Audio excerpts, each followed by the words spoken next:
This is the Younger Dryas saga, a continuing search of dates for Carolina bays.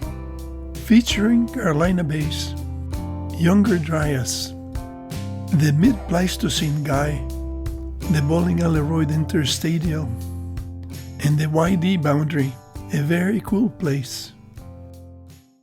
Hello everyone, thank you for joining me in this episode about dating Carolina bays. Some researchers propose that Carolina bays belong with the mid-Pleistocene. We will see about that. I have been trying to develop a program to calculate the convergence point of the Carolina bays and the Nebraska basins using the coordinates and azimuths of two locations and great circle trajectories. It is complicated because there are many Carolina bays and many intersections. I need to take a break.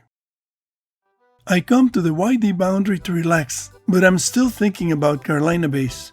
Every time that I come here, I feel like I've gone 12,900 years into the past, which is just about right. The Younger Dryas boundary was a time when many large animals of the Pleistocene epoch became extinct. Chris Cottrell tells the story of the woolly mammoth and other megafauna in his new book, Gone But Not Forgotten. Check it out. Some time ago, I mentioned that some people want to pair Carolina bays with mid-Pleistocene, but the guy is about 788,000 years old, which is too old for Carolina bays. I think that Younger Dryas is a better match for Carolina bays. He is the owner of the YD boundary bar and only 12,900 years old.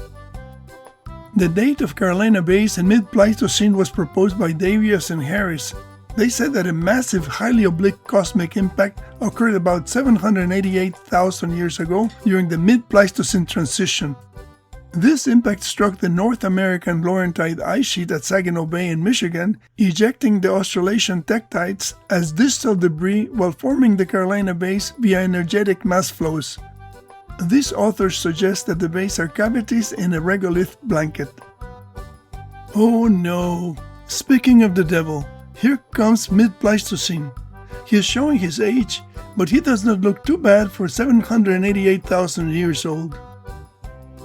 And here comes Carolina bays. She is the official AI spokesperson for those elliptical geological features that we love. Wow! Mid-Pleistocene went from flaccid to erect as soon as he saw Carolina bays. I think he still wants to date Carolina bays in spite of the age difference.